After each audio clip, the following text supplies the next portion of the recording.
Hey everybody, and welcome to my LA shop. Please ignore me sweating my butt off. It is, again, insanely hot. One of these days I will stop complaining about it. One of these days I will start doing something about it and insulate this shop, but today is not the day. Today is the day I want to talk to you about my new storage system.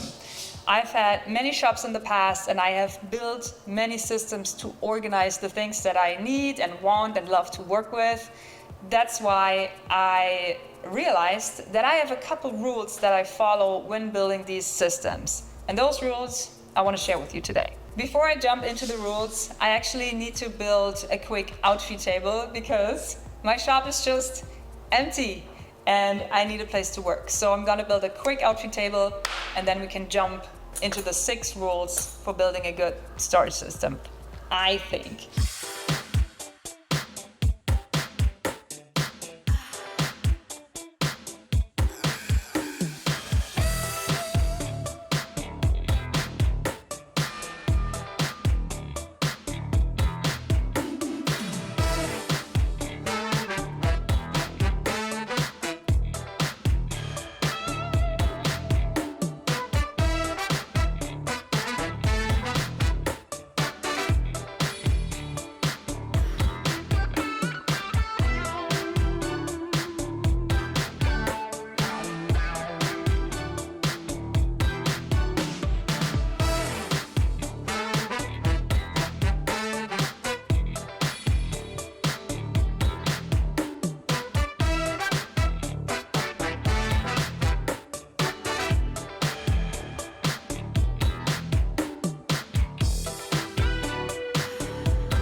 Rule number 1, the most important rule for me, is it's better to have than to need. And I know this is a hoarding mantra, and that's why I have rule number 2, which will follow. But for now, better to have than to need, to me, means if I'm in the flow, if I have an idea and I want to get started on something, if I want to make progress, and then I get stopped in my tracks just because I need this washer, just because I am out of, plywood, it kind of stops the flow. It stops the intuition. It completely rips me out of my process, and it takes a lot of energy for me to get back into the flow zone. So for me, it is always better to have stuff and not need it than to need stuff and not have it. So I try to keep stock of everything that I love to work with. Whenever I order something, light bulbs, and I need 10, I will order 20 for the next time I need light bulbs, so I don't have to order them. This is my specific approach, and yes, I might be a hoarder, but here's rule number 2. Curation is everything. I think that at least 50% of my design work is curating the things that I work with and knowing my own aesthetic, knowing what I like and knowing what I don't like. For example, I will have an abundance of brass screws. There will never be a time where I don't take home brass screws that I find, no matter how many I have. I cannot have enough. Better to have than to need, right? Plastic dowels, I don't need as much. I keep a minimal supply. So curating the things that I keep on stock, curating the things that I surround myself with, is not only a way to keep me from hoarding, it is also a way to ensure that the space I use is used wisely, and the things I have are things that I like, are things that I want to work with, things that will make my work look cooler. For example, I keep looking at it. For example, that is something, if I saw an auction for 200 of these buzzer buttons, I would buy it, because I know I would probably find use for 200 of these. Do I have a... You know what? I don't have a negative example because I don't keep stuff around that I don't need. I see this every day and I'm inspired by this object. Curation is everything. Even if I don't need it for a certain project, just seeing it, seeing the aesthetic, the form factor, makes me want to build beautiful things. Curate what you hoard, then it's not hoarding. If you use it, it's not hoarding. That's the trick. Rule number 3. Build a system that is scalable. I used to have all my stuff in these beautiful little wooden tobacco cigar boxes, cigars. It looked great. But eventually I ran out of these boxes and I couldn't grow my system. And you will probably have to grow your system at one point. Your skills develop, you acquire new things that you learn, new techniques, you find new materials that you're into. You will have to have a system that is scalable. Decide on a system that you can grow, that you will not run out of. In my case, I am working with these Thanos Sustainer boxes. Not only because I have very good access to them, but mostly because I love the design. There are also these Sortimo boxes. But the fact alone that the insert boxes are in primary colors, yellow, green, red, blue, and those colors are, the colors are coordinated for the size of the little containers. That drives me insane because I will talk about color coding later, and I would never, ever, ever color code anything by size. So that alone is the reason why Sortimo boxes are not for me. I tried it, then I found the Thanos boxes.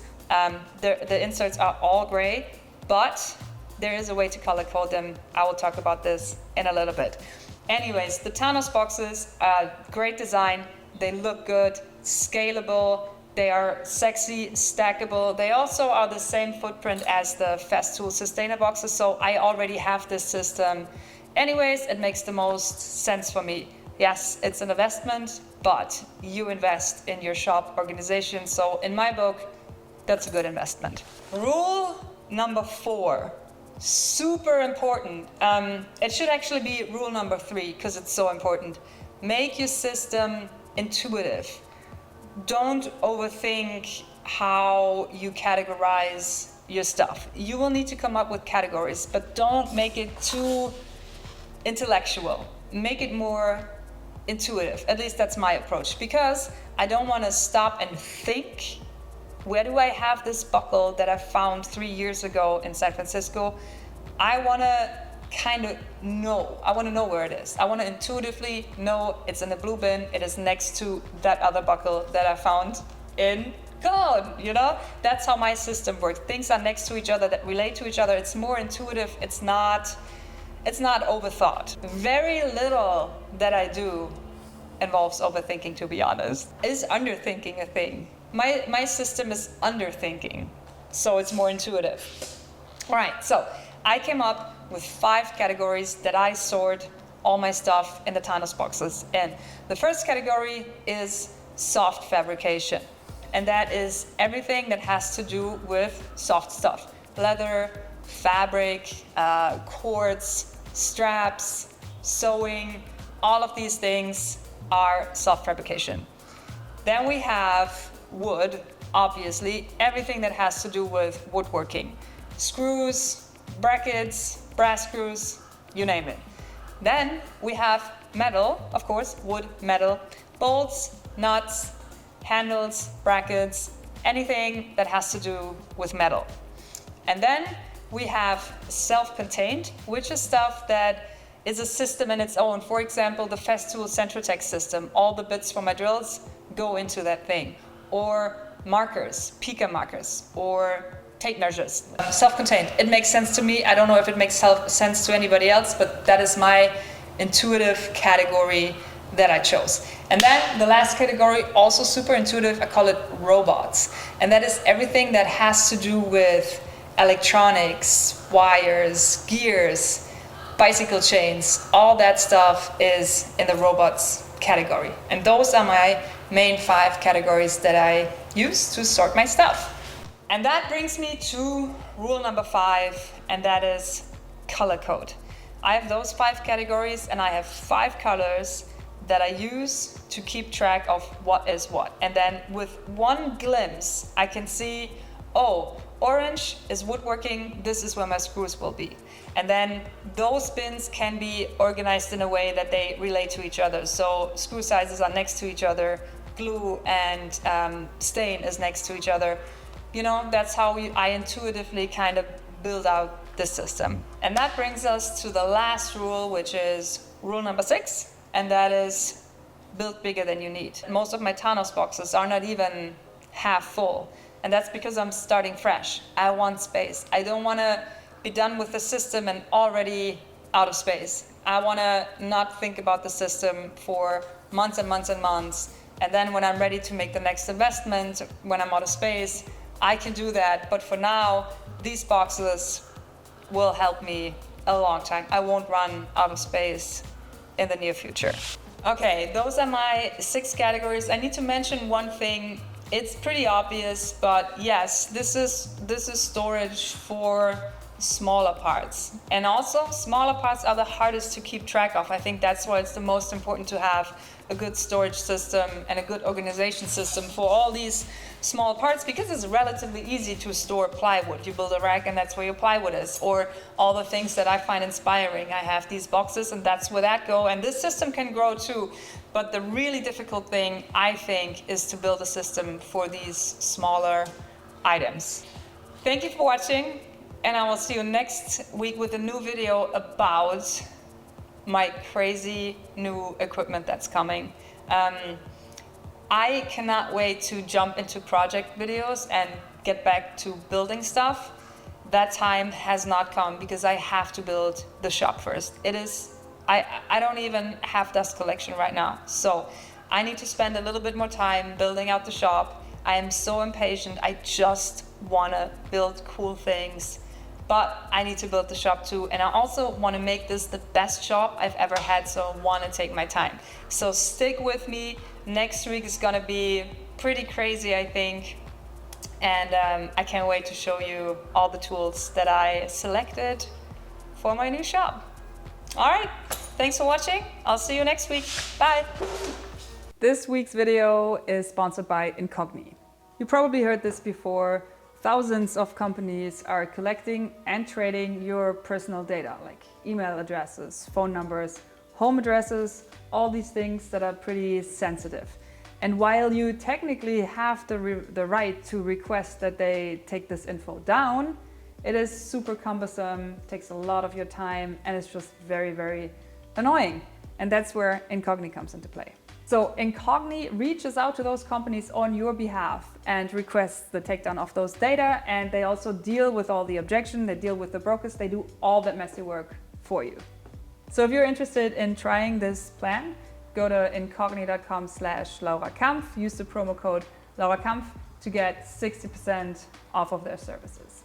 I think what annoys me the most is 2 things. One's spam email, because they're getting better and better. And I catch myself being excited about opportunities, and then I, Google this company or whatever, and I think, okay, this is spam. It's not only annoying, it's actually pretty dangerous. And not having your email exposed to people that can take advantage of that helps this a lot. Another thing that annoys me is I just purchased a new phone a couple months ago, and the first 16 calls I got was spam. So before I even did anything, this phone number was on the market. So Incog really helps to deal with this. I signed up for an account. 44 requests were sent, 2 are still in progress, and 42 were completed. And that could be anything: phone number, home address, email address, gender, medical information, super sensitive stuff. Again, that is incogni.com/Laura Kampf and the promo code Laura Kampf for 60% off. I wanna thank you guys for watching, and I wanna thank Incog for the ongoing support of our work. And I'll see you next week with a new video.